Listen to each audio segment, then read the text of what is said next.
South Lake Tahoe. Calif. The lake is no longer crystal clear and most of the businesses remain closed, but South Lake Tahoe is slowly, if cautiously, coming back to life in the shadow of the devastating Caldor Fire that has already claimed 800 homes. Fire officials remained on high alert this week as thunderstorms swept through the region this week, threatening to stymie containment efforts and slow down repopulation plans. Since it erupted August 14, the wildfire has devoured more than 218,000 acres and destroyed a total of 1,000 structures in the Sierra Nevada. It was 65% as of Saturday, and some 10,000 people are still not able to return home. Caldor Fire. Many South Lake Tahoe residents return home after evacuating. Sept. 202,100 to 49.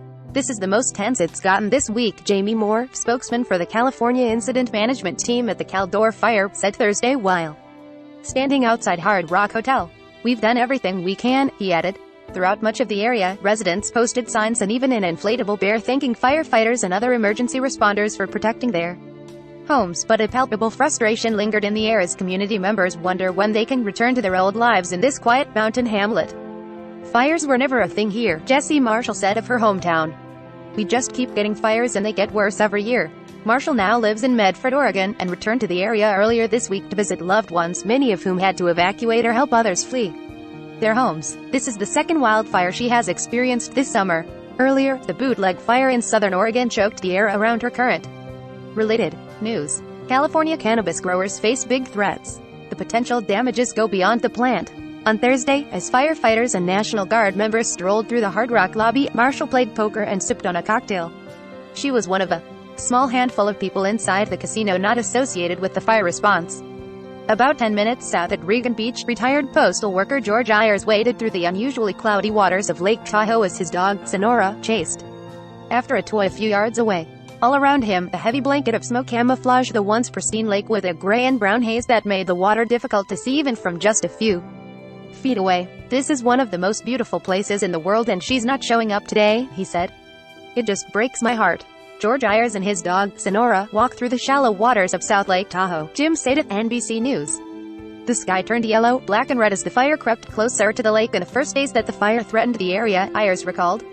"It was like the world was on fire," he said.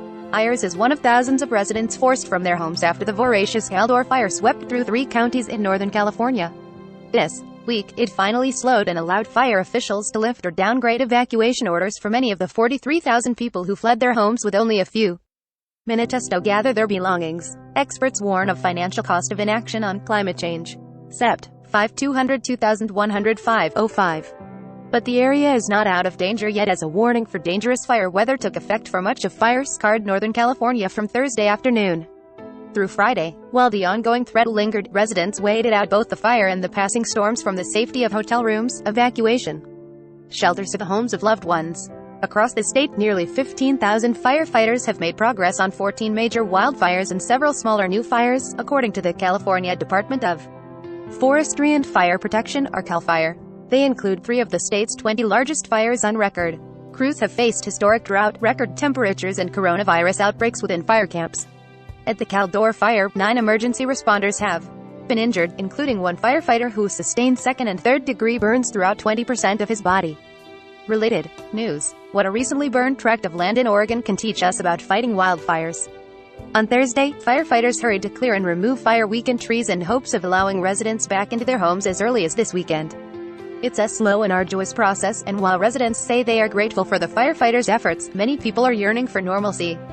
South Lake Tahoe resident Andres Delgadillo was forced to close his Mexican restaurant Los Mexicanos for a week and live with relatives in Vallejo, some 3.5 hours away.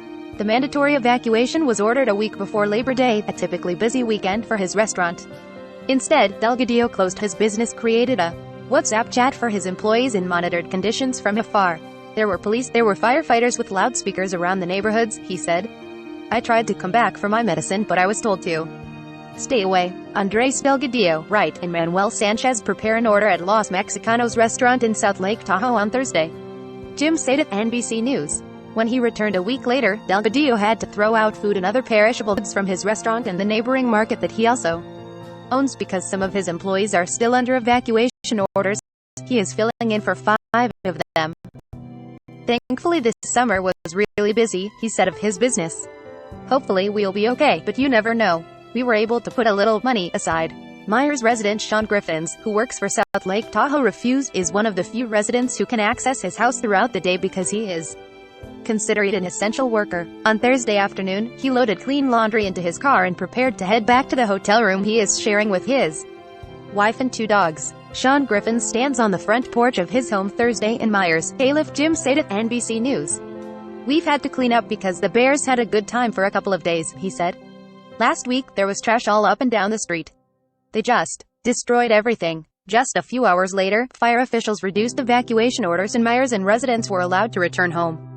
For Myers, who evacuated his home in nearby Christmas Valley on August 29, the waiting game is both frustrating and pricey. He and his dog have been living out of a hotel for nearly 2 weeks with just each other for company. He had about 15 minutes to throw some clothes into large trash bags and flee his home of 21 years. All he could think about is what would come next. "I'm 81 years old and I said, do I have to start over?" he said. "I didn't eat for 3 or 4 days until I realized I hadn't eaten. Thank God for